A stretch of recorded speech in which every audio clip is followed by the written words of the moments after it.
আমি একটু প্রথমে ভিকটিমদের কথা দিয়ে একটু শুরু করতে চাই। যে কয়েকদিন আগেই চট্টগ্রামে আমরা দেখেছি যে জাতীয় দলের ক্রিকেটার নাইম হাসানকে পুলিশ পিটিয়েছে। তো জুলাইয়ের যখন জুলাইয়ের এই আন্দোলনটা হলো, তো তারপরে ইন্টারিম গভর্নমেন্ট যখন ফর্ম হয়েছে তখন কিন্তু আমরা এভাবে দেখিনি পুলিশকে। হ্যাঁ, কারণ পুলিশের উপরে পুলিশ যেমন করে জুলাই মানুষকে মেরেছে, তারপরে আবার যে পুলিশের সব থানাগুলো পুড়িয়ে দেওয়া হয়েছে, তখন এরকম দেখিনি। কিন্তু আবার যেন মনে হচ্ছে যে পুলিশ আগের নিয়মে গা ঝাড়া দিয়ে উঠছে। আমরা যদি এর আগে যাই, 2017-তে খুলনা শাহজালালের কথা শুনি, তাকে পুলিশ দু চোখ উপড়ে ফেলে। ঘুষের টাকা না পেয়ে এই চোখ দুটো তাকে চিরজীবনের জন্য অন্ধ করে দেওয়া হয়। আমরা ডাক্তার দেখিয়েছিলাম, কিন্তু ডাক্তার বলেছে তার চোখ কোনোদিন আর উনি দৃষ্টি ফিরে পাবেন না। তো ফ্যামিলিটা প্রচন্ড ট্রমা নিয়ে যাচ্ছে এবং দারিদ্রতা তাদের সাথে আছে। আমি যদি হুমায়ুন কবিরের কথা বলি, 2018 সালে পিরোজপুরে যাবার পথে তিনি র্যাবের হাতে গুমের শিকার হয়েছে। আমরা জানি র্যাবে পুলিশ আছে, রাইট? তো তিনি লেখালেখি করতেন এবং লেখালেখির ক্ষেত্রে তার ছদ্মনাম ছিল জুলভার, এবং তিনি কিছুটা বিএনপির রাজনীতির সাথে জড়িত ছিলেন। যেহেতু উনি বিএনপির বিষয়ে কিছু লেখালেখি করতেন, তারপর তাকে তুলে নিয়ে যাওয়া হয়, গুম করা হয়, নির্যাতন করা হয়, চরম নির্যাতন করা হয়। ওনার বয়স তখন 60-এর উপরে।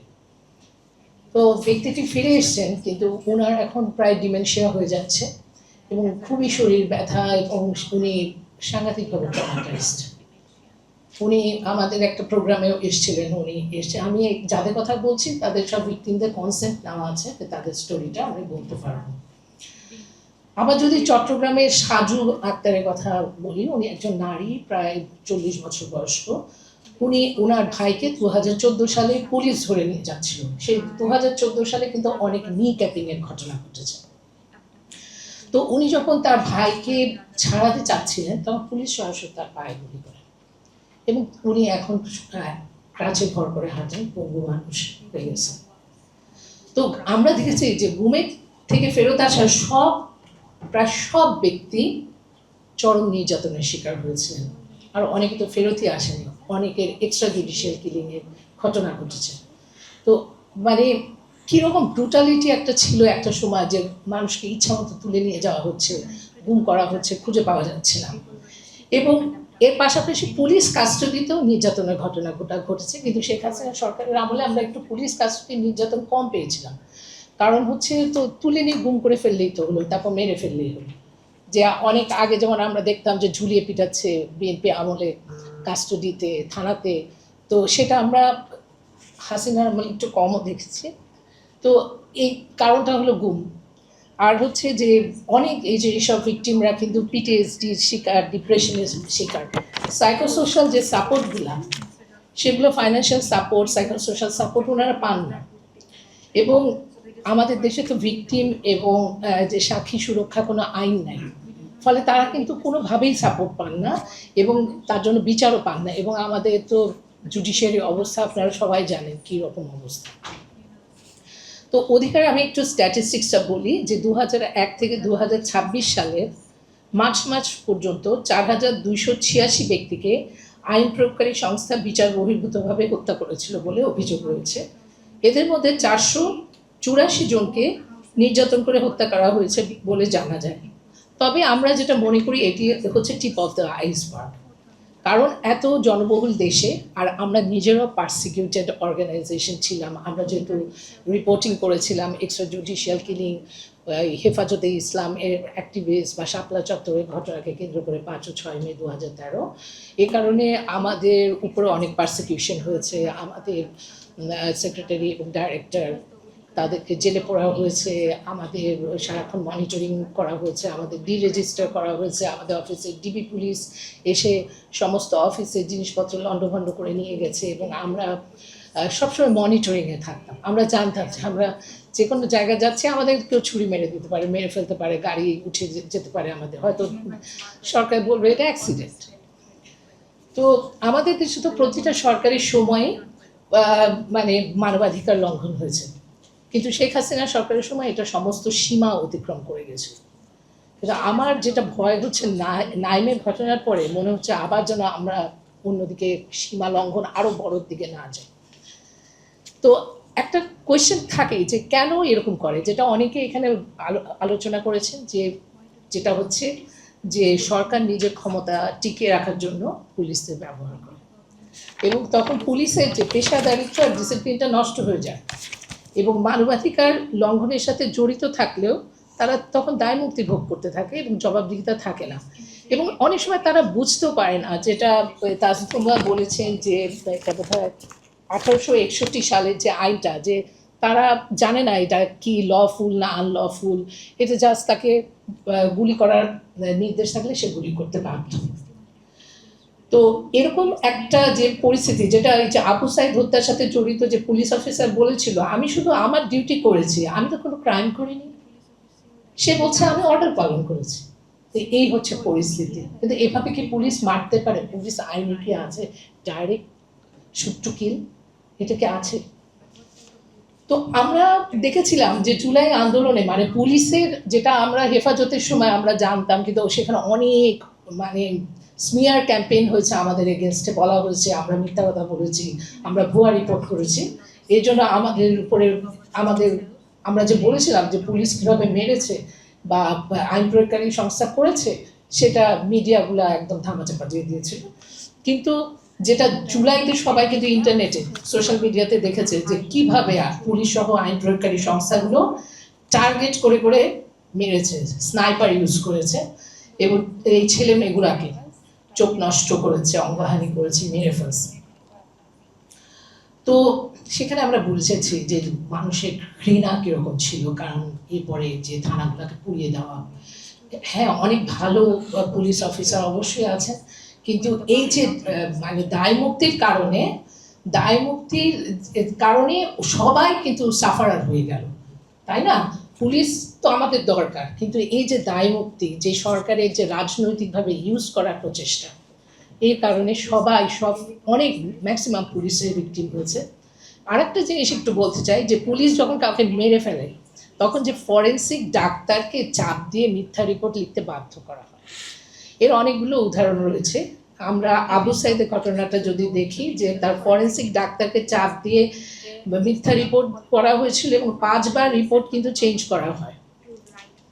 আর পুলিশ দিয়ে যে পুলিশের যে হত্যার তদন্ত, যেটা আমাদের দেশে পুলিশ যে মানবাধিকার লঙ্ঘন করছে সেগুলোর যে তদন্ত করা হয়, সেটা তো সবসময় বায়াস থাকে। তারা সবসময় বলে না তার হার্ট অ্যাটাক হয়েছে, তার এটা ছিল ড্রাগ অ্যাডিক্ট ছিল, এই জন্য সে মরে গেছে, এরকম।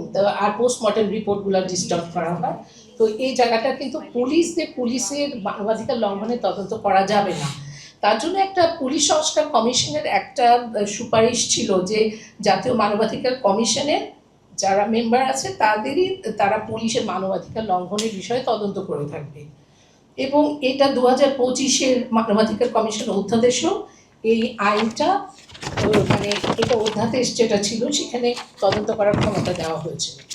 কিন্তু জাতীয় মানবাধিকার কমিশন অধ্যাদেশ 2025 সহ পুলিশ সংস্কার কমিশন অধ্যাদেশ 2025 সহ 20টা গুরুত্বপূর্ণ যে অধ্যাদেশগুলো ছিল, সেগুলো বিএনপি সরকার এসে তাদের সংখ্যাগরিষ্ঠতার সুবাদে তারা সংসদে উত্থাপন না করা, এগুলো সব রহিত হয়ে গেছে। খুবই ফ্রাস্ট্রেটিং লাগে আসলে। এতগুলা কাজ তো হয়েছিল, তো সেই কাজটা মানে আরো বেটার করা যেতে পারতো যদি পলিটিক্যাল উইল থাকতো, কিন্তু সেই পলিটিক্যাল উইলটা আমরা দেখতে পাচ্ছি না, যেটা আসলে সরকারের জন্য কিন্তু ভালো না। এখন কি হয়েছে, একটা নকদন্তহীন আবার 2009-এ যে এই এনএচআরসি কমিশন আইনটা ফিরিয়ে আনা হয়েছে এবং সরকার আবার একটা ড্রাফট করা শুরু করেছে 2026-এর জাতীয় মানবাধিকার কমিশনে। কিন্তু সেখানে যে সিলেকশন কমিটিতে সব ব্যুরোক্র্যাট আর এদের দিয়ে ভরিয়ে দেওয়া হয়েছে। সুতরাং সরকার এই এনএচআরসিকে কন্ট্রোলে নিতে চাচ্ছে এবং সেখানেও পুলিশের মানবাধিকার লঙ্ঘনের তদন্ত করার এটা তদন্ত করার ক্ষমতা দেওয়া হয়নি। তো এই যে সরকারি তাহলে নিয়ন্ত্রণে কি থেকে যাচ্ছে এইসব সংস্থা, যেগুলো হচ্ছে জনগণের ট্যাক্সের পয়সা শুধু শুধু নষ্ট করবে, তাহলে না থাকাই ভালো। আমরা তাহলে বলবো যে বাংলাদেশে এনএচআরসি নাই, হ্যাঁ সেটা বরং ভালো না, শুধু শুধু আমাদের দেশে এত মানুষ খেতে পায় না, এত মানুষের কষ্ট, শুধু শুধু এইসব জিনিস সংস্থা কেন তৈরি করা হবে যেগুলো মানুষের কাজে আসবে না?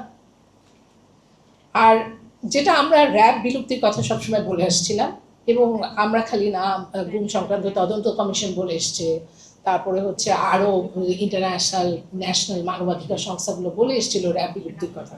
কারণ র্যাব ছিল একটা নটোরিয়াস ফোর্স, এবং বিএনপি ক্ষমতায় আসার আগেও র্যাব বিলুপ্তির কথা বলেছে। হ্যাঁ, এটা তার ভিডিও আপনারা ইন্টারনেটেও পাবেন। কিন্তু এখন আবার ক্ষমতায় এসে র্যাবের নাম পাল্টিয়ে পিপিএফ নামে পুলিশের নতুন স্পেশাল ফোর্স গঠন করতে যাচ্ছে, যেখানে এই র্যাবের লোকজন থাকবে।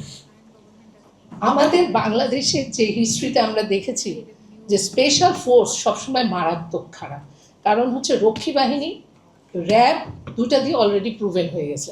বাংলাদেশে আসলে এই পিপিএফও আমরা চাচ্ছি না। বাংলাদেশে একটা পুলিশ আমাদের দরকার, বা যেগুলো আছে সেগুলো দিয়ে কাজ করা উচিত, তাদেরকে সংস্কার করে ঠিকঠাক করে। আর পুলিশে আমরা তো যে পুলিশ সংস্কার কমিশনের রিপোর্টে অনেক কিছুই এসছে, সেখানে একটা নিয়োগের বিষয়গুলো ছিল।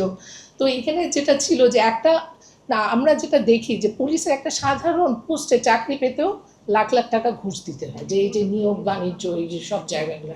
তাহলে হচ্ছে কি, যা পুলিশে যখন তারা এই যে জয়েন করার আগেই টাকা দিয়ে ফেলে, তখন কিন্তু তাদের মরালিটি চলে যায়। এবং পরে দেখা যায় যে আমাদের তো রিমান্ডের সিনোনিমস হচ্ছে টর্চার। ওই রিমান্ডে নিয়ে যে পিটিয়ে পিটিয়ে টাকা নেওয়ার একটা টেন্ডেন্সি থাকে পুলিশের ভিতরে। এবং একটা ভালো কেউ কিন্তু আসলে মনে করে না যে আমি চাকরি করব, আমি গিয়ে কাউকে পিটাবো। তাদের নিশ্চয়ই প্রথমে এই জিনিসটা থাকে যে আমরা ভালো করে দেশের মানুষের সার্ভ করবো, কাজ করবো, কিন্তু তাদের সিস্টেমটাই পুলিশকে এরকম ফ্র্যাঙ্কেনস্টাইন বানিয়ে দিয়েছে। আসলে পুলিশের নিজের স্বার্থে কিন্তু পুলিশ সংস্কার করতে হবে। আমরা দেখেছি আইজিপি চৌধুরী আবদুল্লাহ আলম মামুন কিংবা বেনজির, তাদের তো অবস্থা সবাই দেখেছে। এখন আবার যদি ঘুরে এই পুলিশকে যদি আগে সেই সিস্টেমে, হাসিনা সিস্টেমে নিয়ে যাওয়ার চেষ্টা করা হয়, তাহলে কিন্তু খুব অসুবিধাজনক। এখানে পুলিশের পক্ষ থেকে আমি মনে করি যে তাদের এইখানে জোরালো অবস্থান রাখা উচিত, এবং এটা রিটায়ার্ড পুলিশ অফিসাররা আছেন, বা যদি যারা কাজ করছে তারা যদি বলতে না পারে, রিটায়ার্ড পুলিশ অফিসারদের এই বিষয়ে অনেক স্ট্রং ভূমিকা নেওয়ারও ব্যাপার আছে। তো আমি কয়েকটা আর কি সুপারিশের কথা চিন্তা করছিলাম। সেটা হচ্ছে জাস্ট একটা হচ্ছে পুলিশকে রাজনৈতিক প্রভাব মুক্ত রাখতে হবে, পুলিশের দ্বারা মানবাধিকার লঙ্ঘনের ঘটনা ঘটলে সেটা তদন্ত জাতীয় মানবাধিকার কমিশনকে করতে দিতে হবে, এবং যেটা যে মানবাধিকার কমিশন স্বাধীন, এরকম না এখানকার মতো না। আর পুলিশের দুর্নীতি এই যে বন্ধ করার চেষ্টা করতে হবে। আমাদের যে অ্যান্টি করাপশন কমিশন অর্ডিন্যান্সটাও পাস হয়নি, তো এটা অনেক খারাপ লাগে আসলে দেখলে যে। আর পিপিএফ এর নামে স্পেশাল ফোর্স তৈরি করা বন্ধ করতে হবে। আর অন্তর্বর্তীকালীন সরকারের সময় অপক্যাট রাটিফাই হয়েছিল, optional protocol of convention against torture. ফলে যে সরকারি প্রভাবমুক্ত একটা ন্যাশনাল প্রিভেন্টিভ মেকানিজম তৈরি করার জন্য একটা কিন্তু চাপ আছে সরকারের। তো এখানে একটা ন্যাশনাল প্রিভেন্টিভ মেকানিজম তৈরি হলে তারা বিভিন্ন কাস্টাডি, প্রিজন, এইসব জায়গায় গিয়ে দেখবে যে ভিকটিমদের, মানে যারা বন্দী আছেন তাদের অবস্থাটা কী, এটা করাটা খুব দরকার। তারপর অন্তর্বর্তী সরকারের আমলে জাতিসংঘের যে নির্যাতন বিরোধী কনভেনশনের 14(1) অনুচ্ছেদের ওপরে যে আরোপিত ডিক্লারেশন ছিল, সেটা বাংলাদেশ প্রত্যাহার করে নিয়েছিল। ফলে যে পুলিশি বা রাষ্ট্রীয় নির্যাতনের শিকার ব্যক্তিদের ক্ষতিপূরণ ও পুনর্বাসনের অধিকার রাষ্ট্রকে নিশ্চিত করার একটা ব্যাপার। যে আমি যে মানে প্রথমে শুরু করলাম যে ভিকটিমদের পার্সপেক্টিভ থেকে, যে তাদের কি অবস্থা, তারা একদিকে তো ভিকটিমাইজ, বিচার পাচ্ছে না, ফাইন্যান্সিয়াল অবস্থা কি। তো এখানে যেহেতু রিজার্ভেশনটা উঠে গেছে, তার জন্য সেক্ষেত্রে কিন্তু এখন মানবাধিকার কর্মী এবং সবার এই বিষয়ে অনেক কথা বলা দরকার। এবং এই ক্ষতিপূরণগুলো যে পুলিশ যদি কাউকে নির্যাতন করে মারে, তাহলে ওখান থেকে তাদের কাছ থেকে আদায় করতে হবে। আর পুলিশ সংস্কার কমিশনের কতগুলো ভালো সুপারিশ ছিল, সেগুলো বাস্তবায়ন করা দরকার। এবং ভিকটিম এবং উইটনেস আইন তৈরি করতে হবে। আর যে 20টা যে গুরুত্বপূর্ণ অর্ডিন্যান্স ছিল যেগুলো উঠলো না, কারণ সরকারকে কিন্তু একটা চাপ দেওয়া উচিত যে এখন তাহলে তুমি ঠিক মতো তাহলে আইন তৈরি করো, এগুলা ঠিক করে, যেগুলো অনেক অর্ডিন্যান্সে অনেক ভালো ভালো জিনিসগুলো ছিল সেগুলো এখন তোমরা আবার ঠিক করে আইন তৈরি করো, কারণ এখন দেখা যাচ্ছে একটা ন্যাশনাল হিউম্যান রাইটস কমিশন আইনটাই আবার কেমন করে ফেলছে, তারা সেটাই আবার কন্ট্রোলে নিয়ে নিচ্ছে। তাহলে তো এইভাবে তো এনএচআরসি থাকলে না থাকাই ভালো। তো সবাইকে অনেক ধন্যবাদ।